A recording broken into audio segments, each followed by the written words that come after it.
Ellie and the forest of shifting shadows. The sun was setting in squares of gold and crimson when Ellie reached the edge of the forest.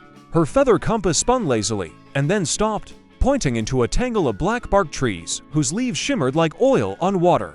Villagers had warned her of this place, calling it the forest of shifting shadows, a biome that rearranged itself to trap the unwary. But beyond its twisting paths, they said, lay an ancient spring whose water could heal any wound and reveal hidden truths. Ellie adjusted the straps of her pack. She had survived temples in the sky and caverns under the world. A forest couldn't be worse. Yet as she stepped past the first line of trees, the temperature dropped and a hush fell like a blanket. Even the wind seemed to hold its breath. The ground beneath her boots was soft moss speckled with glowing fungi. At first the path looked clear, lined with stones. She followed it deeper, listening to the faint sound of dripping water. The air smelled of pine and something metallic. Her lantern cast a circle of warm light, but beyond it the darkness seemed to pulse and shift. After a while she glanced back and froze. The entrance was gone.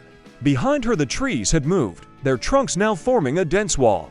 She turned forward again. The path had split into three, none of which she remembered seeing. She frowned.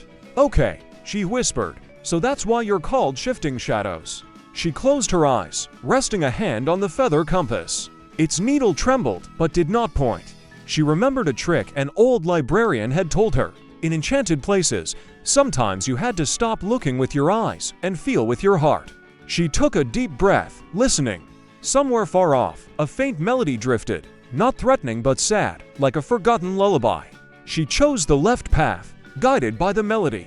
As she walked, the trees leaned away, opening just enough space for her to pass. Shapes flickered at the edge of her vision, foxes made of smoke, owls with stars for eyes. They vanished whenever she turned her head.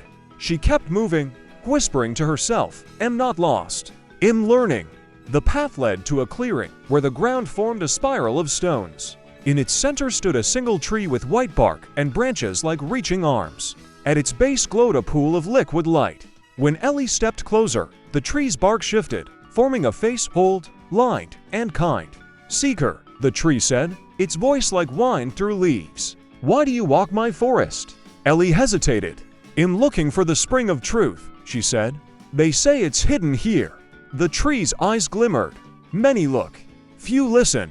This forest moves to mirror the hearts of those within it. To reach the spring, you must first face what you carry in your shadow."